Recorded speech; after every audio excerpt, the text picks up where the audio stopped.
Ate Shai, nung bata ka, anong paborito mong nilalaro na hindi gumagamit ng gadgets? Madami. Kuya Chris, gusto ko yung patintero. Pero alam mo, tuwing recess time kasi sa school, ang nilalaro namin yung nanay-tatay.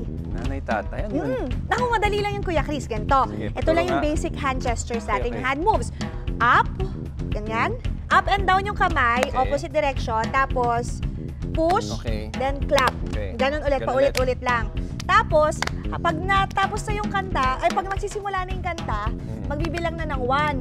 So, dapat yung 1, maklap mo yon. Okay. Tapos, ganyan. Tapos, 1, 2, ganon. Okay, ayaw mo na. Okay, ikaw 1, kumanta, 2, hindi ka 3. kumanta. Sige, sige, sige. Okay, game. Game. 3, Nako, 2. exciting part to ha. So, unti-unti pabilis sa pabilis. Tapos, kapag nagkamali ka, pipingutin ka. Ngayon lang po malalaman ni Chris Chu yung nanay-tatay. Okay. 1, 2, 3, go. Nanay-tatay, gusto ko tinapay. Ate, kuya, gusto kong kape. Lahat ng gusto ko ay susundin mo. Ang magkamali ay pipigutin ko. 1, 1, 2, 1, 2, 3, 1, 2, 3, 4, 1, 2, 3, 4, 5, 1, 2, 3, 4, 5, 6, 1, 2, 3, 4, 5, 6, 7, 1, 2, 3, 4, 5, 6, 7, 8. Hoy, hindi ka nagbibilang! 1, 2, 3, 4, 5, 6, 7, 8, 9. Ah! Ang gaya kasi ko kasi hindi ka nagbibilang eh. Ganun ba? Aray! Ang gaya ni Kuya Chris kasi. Hindi, okay na. Masaya na. Basta enjoy na tayo. Tapos na yun. Ako na panalo. Joke lang.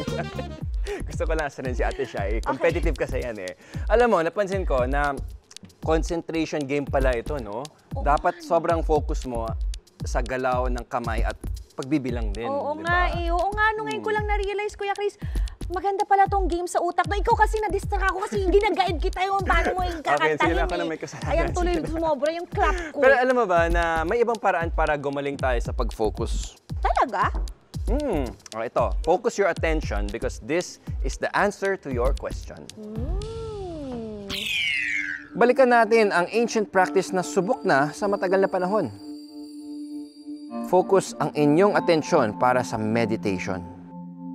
Sa meditation, dapat isang bagay lang ang iisipin mo. Halimbawa, mag-focus ka lang sa iyong paghinga ng mabagal at tama. Yan ay isang central practice ng meditation. At isang magandang paraan para ma-relax tayo. Mukhang madali lang, no? Pero kaya nyo ba? Subukan natin.